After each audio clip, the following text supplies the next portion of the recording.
Calcutta high court के एक फैसले की। कलकत्ता हाईकोर्ट के फैसले से ममता बनर्जी नाराज हैं। यह फैसला है ओबीसी आरक्षण से जुड़ा हुआ। हाईकोर्ट के फैसले को नहीं मानने की बात ममता बनर्जी कह रही हैं। ममता बनर्जी के बयान के बाद भारतीय जनता पार्टी को एक मौका मिल गया है टीएमसी को निशाना बनाने का, ममता बनर्जी पर निशाना साधने का। आइए आपको इससे जुड़ी एक रिपोर्ट दिखाते हैं, देखिए।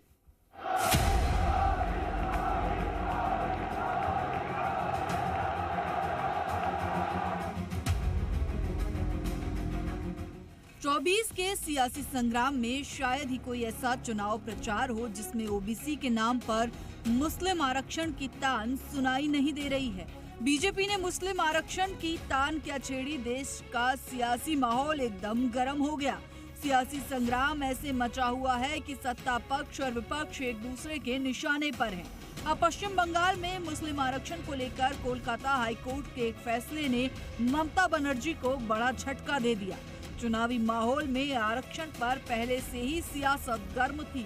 अब हाईकोर्ट के इस फैसले के बाद पश्चिम बंगाल की मुख्यमंत्री ममता बनर्जी आग बबूला हो गई है और कोर्ट के फैसले को मानने से इनकार कर दिया।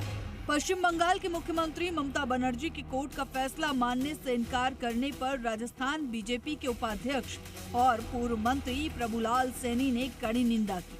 प्रभुलाल सैनी ने इस पूरे मामले में कांग्रेस, ममता बनर्जी और इंडिया अलायंस पर तुष्टीकरण करके पूरे देश और लोकतंत्र को छिन्न भिन्न करने के काम का आरोप लगाया है। क्या है मामला? कोलकाता हाईकोर्ट ने ओबीसी सर्टिफिकेट को लेकर दिए आदेश। साल 2010 के बाद जारी सभी ओबीसी सर्टिफिकेट रद्द। ये सर्टिफिकेट किसी भी सरकारी भर्ती में काम नहीं लिए जा सकेंगे। पश्चिम बंगाल की सीएम ने इस फैसले को मानने से किया इनकार। ममता बनर्जी के रवैये को लेकर राजस्थान में प्रदेश बीजेपी ने बुलाई प्रेस कॉन्फ्रेंस। पार्टी उपाध्यक्ष और पूर्व मंत्री प्रभुलाल सैनी ने ममता बनर्जी की आलोचना की। इंडिया अलायंस और सीएम ममता की न्यायिक निर्णयों में आस्था नहीं, ममता बनर्जी ने कोर्ट के निर्णय की अवमानना की। सैनी ने कहा कि कोर्ट ने माना है कि अब तक 5 लाख से ज्यादा ओबीसी सर्टिफिकेट जारी हुए हैं। यह फैसला पूर्ण रूप से राजनीतिक भावना से तत्कालीन सरकार द्वारा लिया गया। यह निर्णय सरकार का जाति समुदाय विशेष के लोगों को वोटों के लिए प्रलोभन के लिए लिया गया। फैसला पूर्ण रूप से राजनीतिक भावना से तत्कालीन सरकार के द्वारा लिया गया है और सरकार एक जाति विशेष के लोगों को वोटों के लिए प्रलोभन दे करके अपनी पार्टी के पक्ष में मतदान को आगे बढ़ाने के बारे में लिया गया है।